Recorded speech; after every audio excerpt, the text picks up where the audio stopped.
novel view of the cathedral spires at 5 o'clock in the morning. So much noise in the hostel outside, and then the old man snoring as soon as the bars shut down around 4 o'clock and the people stopped screaming at 4:30.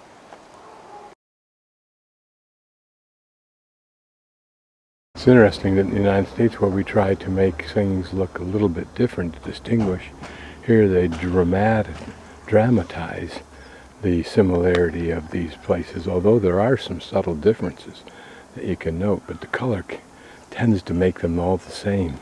After my last clip, three ladies had quite a spirited discussion as they looked at the buildings. Of course, I have no idea what they were saying. Here's a pretty little old bridge, abandoned now. You can see the remains of what was a little stream and the attendant cats, but a nice little spot also for park benches. And here we have it. I'll scare this cat and walk over the top. You can see the big stones still in there.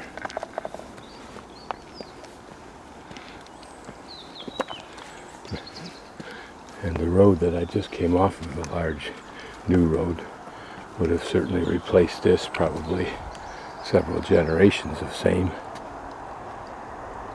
Imagine that sometime here stood an expensive stone home and finca, if you will.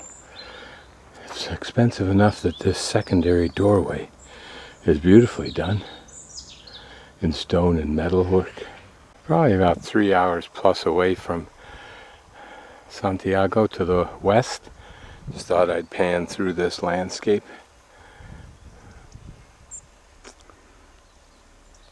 Notice a little bit of agriculture, but not terribly intensive at all.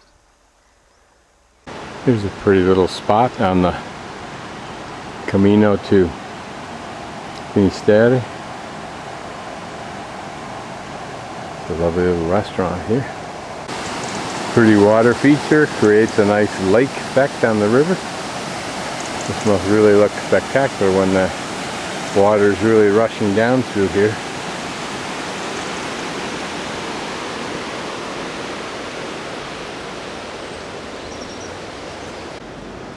There's a fisherman there.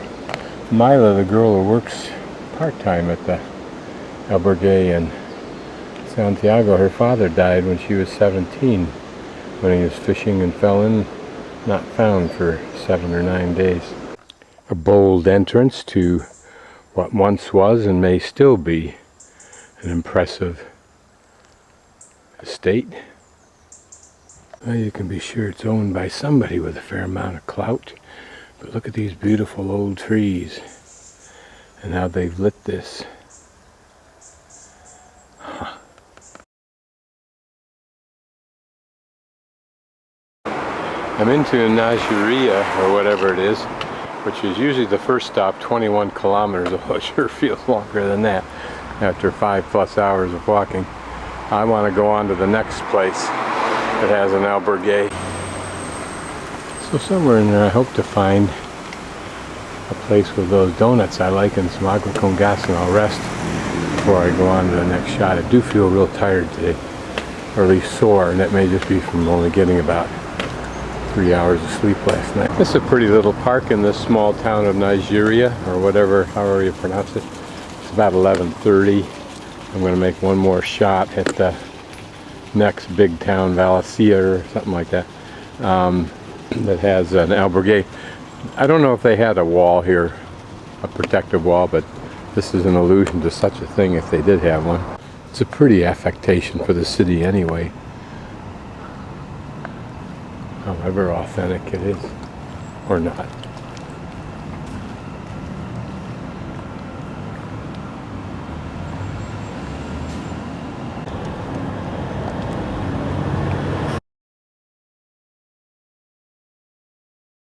Sculpture is interesting. It has a globe on top, and then here's a mother and her child and a small boy, presumably hers, reaching out through the window, grabbing on to a man's trousers, in other words, to hold him back, with a look of anguish on his face.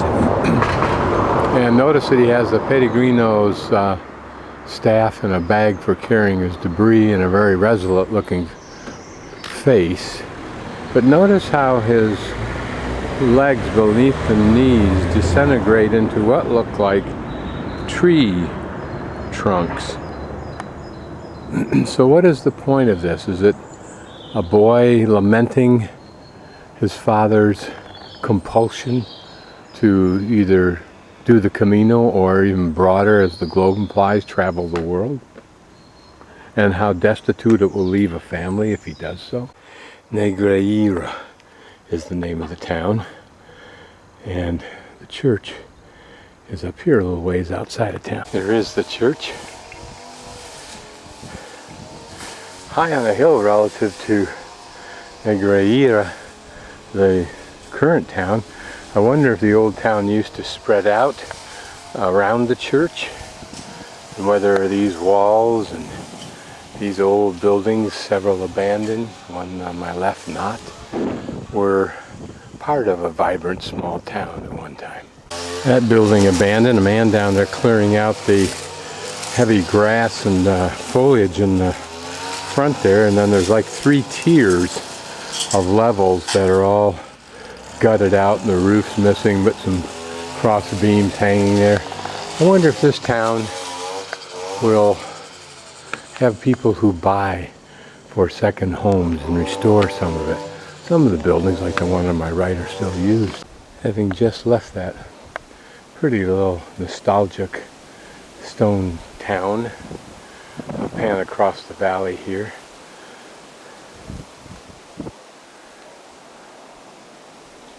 Negreira.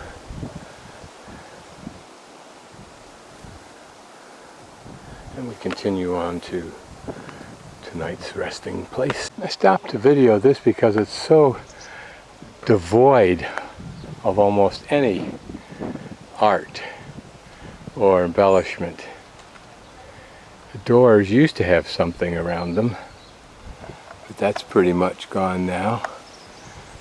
And there was maybe a stained glass in that round window.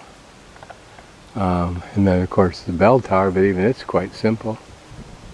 They're a beautiful color and designed whatever it would be, mushroom or something of that nature, probably growing out of what looks like a stump. They're a less impressive one.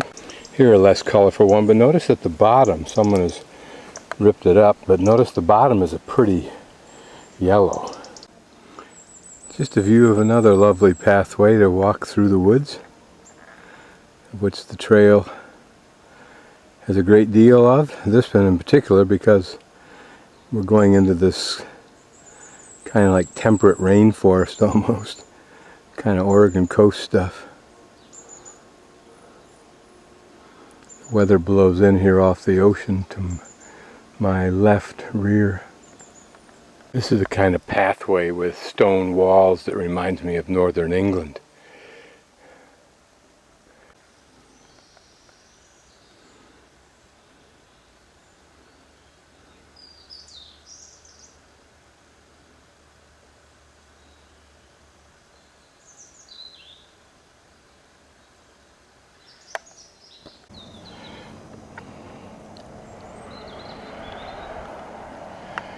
Another string of windmills. I wonder how long or what kind of a contribution percentage-wise to their national energy they think these will be.